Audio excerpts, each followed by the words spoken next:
Been raining in this old town on and off since mid-July.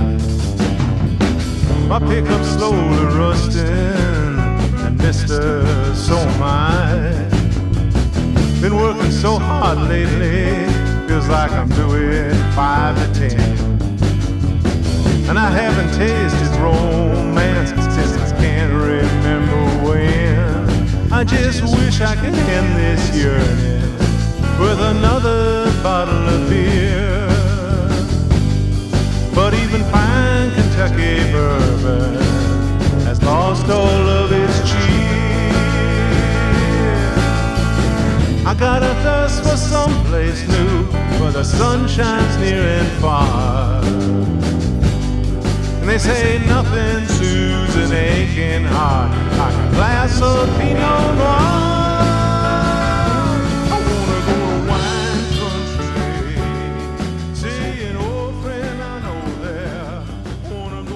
I'm Bennett Neuhauser, and I'm a singer-songwriter. I've always been interested in Americana music, particularly in the broad sense of that term. Some people have a pretty sharply defined sense of Americana, which means it pertains almost strictly to bluegrass and roots music. I don't have that same definition. My definition of folk music is when a common person who isn't educated in music per se picks up an instrument and makes up a song and sings it, or sings a song that's been passed long down through generations. That is fine. A native Californian, a vintage rather rare. There's something about the early music that has such energy to it. It's upbeat.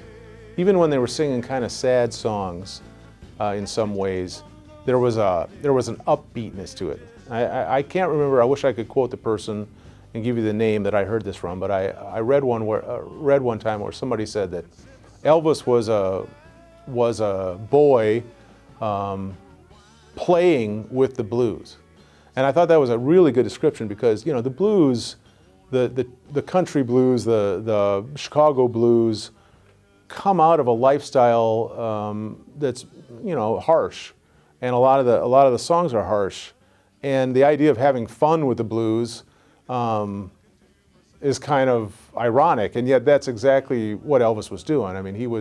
The actual song, the very first song they recorded here at Sun Studio that caught Sam Phillips' ear and was a hit for Elvis was something they were goofing around on. It was at the end of the session, and they were just horsing around, and they came up with this sound, So I think it's kind of that freshness and that energy that I kind of associate with America in a way, at least the America of the era of like unlimited possibilities and going somewhere and the ever rising, ever expanding what America could do type of thing.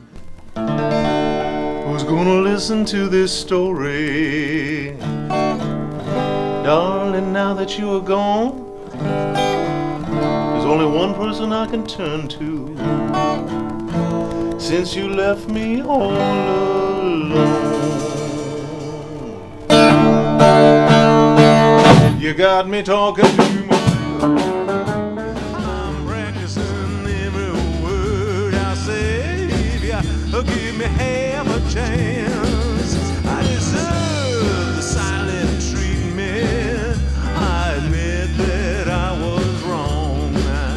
If you won't let me tell you face to face, please listen to this song. You got me talking to myself. I think what stuns me the most of being here is how incredibly exactly like it was that it is. There are so many places that have become parodies of themselves, so to speak. Everything's been redone, but hey, this is a place that this happened. But when you come in here, it's like Elvis could have walked out the door 20 minutes ago, it's other than they've added accoutrements of like some albums and pictures and stuff like that, but this is exactly like it was. It's stunning. The authenticity is stunning. And of course, the equipment, of course, has been updated naturally new technology and that kind of thing, but the original flavor that they shoot for, at least when you ask for it, is here, you know. So it's to me, it was awe-inspiring.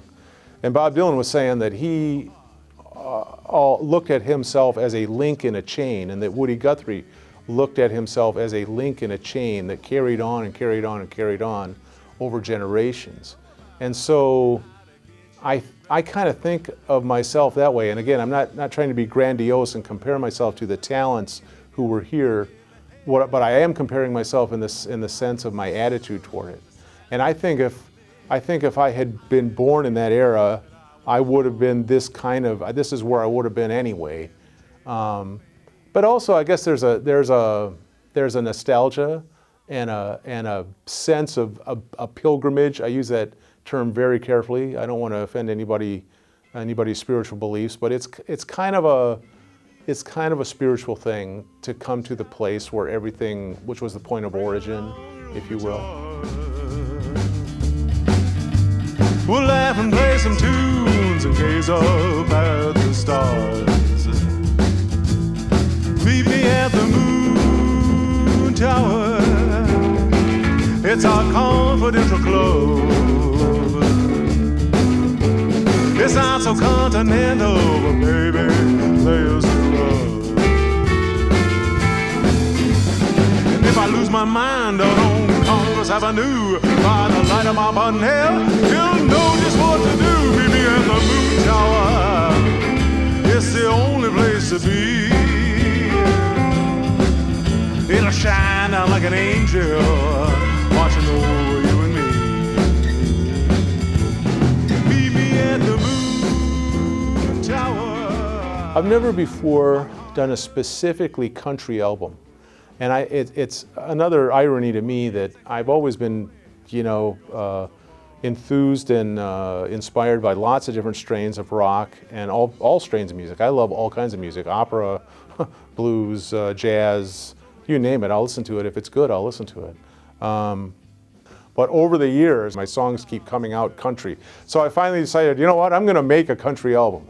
But I had to keep my rockabilly roots somewhere in there, and this opportunity to play here I had pursued for several years, and then it finally became available. So I decided, hey, here's my opportunity. I can make this the core, I can make this the focus of the album, and so that's how that came about.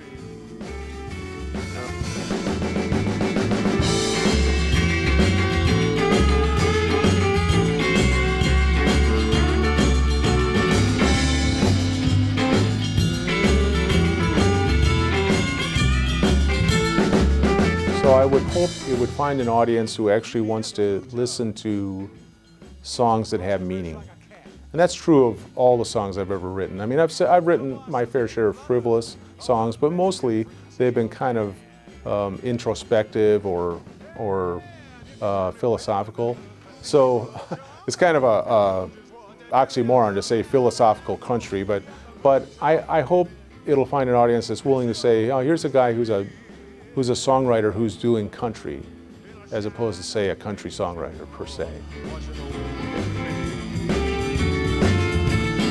Meet me at the moon tower. Bring along your guitar. We'll laugh and play some tunes and gaze up at them Austin, Texas stars.